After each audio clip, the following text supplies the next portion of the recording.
Hello friends, केम छो? जय अंबे। सुभानी पटेलनी रसोईमां तमारुं बधानुं स्वागत है। तो आज हूँ बनावानी छूं पकोड़ानी कढ़ी। तो चालो आपणे एनी रेसिपी शरू करीए। तो आ 1 कप बेसन लई लीधुं छे, चनानो लोट जे आवे ते तैयार लीधो छे। हवे एमां आपणे मरी एड करी दईशुं। हवे धाणा जीरुं एड करीशुं। हवे मरचुं एड करी देवानुं। हळदर एड करी दईशुं। आ लीलू मरचुं छे ए एड करी दईशुं। तीखું મરચું તમારે ટેસ્ટ પ્રમાણે લેવાનું। આ અજમો છે, હાથથી મસળીને થોડોક અજમો અંદર એડ કરી દઈશું। હવે આ મીઠું એડ કરી દેવાનું।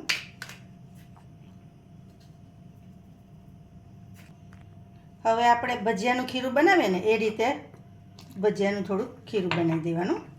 અને લોટ હંમેશા છે ને ચારીને લેવાનો। ચારીને લેવો ને તો ગાંઠા ના પડે, નહીં તો પછી ગાંઠા પડી જાય। થોડુંક થોડુંક પાણી ઉમેરતા જવાનું, લોટ બનતો જવાનો। અને આમાં બહુ પાણી નહીં રેડવાનું। હવે એમાં આટલો સોડા એડ કરી દેવાનો।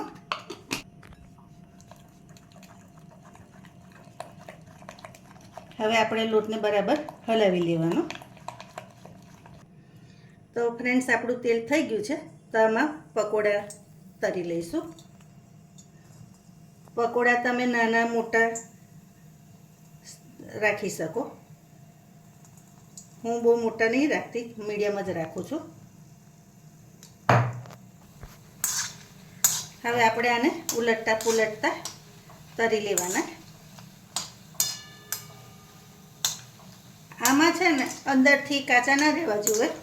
આમ તો કઢીમાં જશે એટલે ચડી જ જશે, અને બહુ લાલ કરવાની જરૂર નહીં।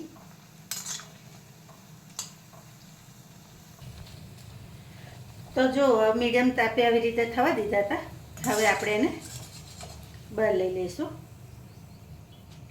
જો ગોલ નહીં થયા, ભારતના નકશા જેવા થયા છે, પણ પકોડામાં તો ચાલે। હા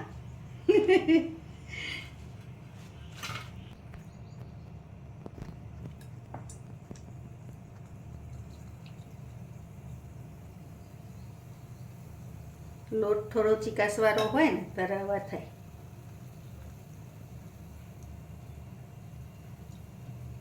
આપણે કઢીમાં ખાવાના એટલે પકોડા તો ચાલે। કેવું, બરાબર ને ફ્રેન્ડ્સ?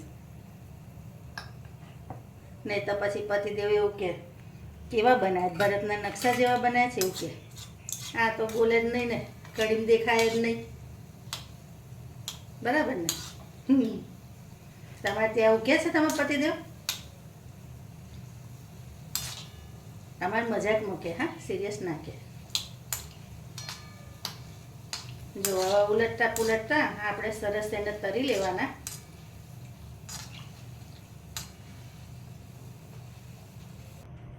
તો જો ફ્રેન્ડ્સ, આપણા પકોડા રેડી છે। હવે કઢી માટે બેટર કઢી તૈયાર કરી લઈએ। તો આ 1 વાડકો ખાટી છાશ લીધી છે। હવે આ જેમાં પકોડા કર્યા હતા ને એમાં જ હું મસાલો તૈયાર કરીશ એકવાર। એટલે આ ખાટી છાશ 1 વાડકો લેવાનો। હવે આ ચણાનો લોટ છે તો એ આપણે એડ કરીશું। તો 3 ચમચી ચણાનો લોટ એડ કરી દેવાનો। હવે આને હું બ્લેન્ડર ફેરવી દઈશ। હવે જો બ્લેન્ડર કરી લીધું છે। હવે આ લસણની પેસ્ટ છે એ અડધી ચમચી એડ કરીશું, અને આ આદુની પેસ્ટ છે એ અંદર મિક્સ કરી દેવાની। આમાં જે હું પાણી રેડીશ 1 ગ્લાસ જેવું। તો 1 ગ્લાસ પાણી રેડવાનું આપણે। પછી આ લીલા મરચાં છે તે થોડાક અત્યારે આમાં એડ કરીશ ને બીજા વઘારમાં એડ કરીશ।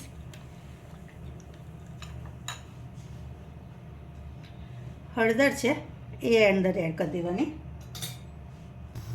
હવે આપણે આમાં ઘી એડ કરીશું। તમે તેલ પણ યુઝ કરી શકો, પણ હું હંમેશા કઢી ઘીથી જ વઘારું છું, એટલે ઘી એડ કરીશું।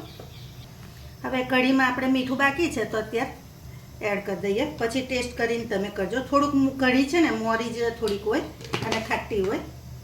હવે ઘી થઈ જાય એટલે આપણે રાઈ એડ કરી દેવાની,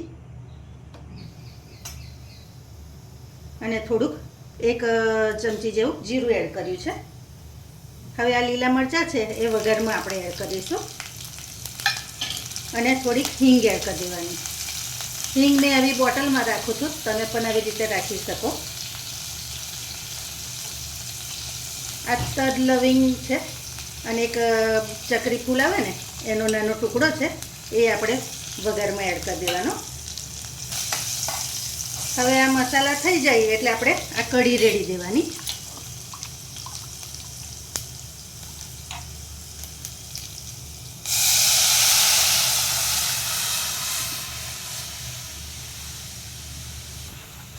હવે આપણે આને ઉકળવા દેવાની.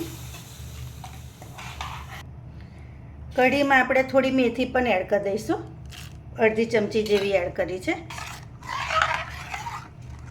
અને હવે આને મીડિયમ તાપે આપણે થવા દેવાની. તો જો ફ્રેન્ડ્સ, આપણી કઢી રેડી છે. હવે એને ગાર્નિશિંગ કરી લઈએ. હવે આ પકોડા લઈ લીધા છે. હવે એની ઉપર આપણે કઢી રેડીશું. આમ તો એકચ્યુઅલી કઢીમાં જ પકોડા નાખી દેવાના, પણ જમવાના ટાઈમે તમે એડ કરો ને તો વધારે સારું, નહીં તો પકોડા વધારે સોફ્ટ થઈ જાય. તો તમારે આવી રીતે કરવાનું.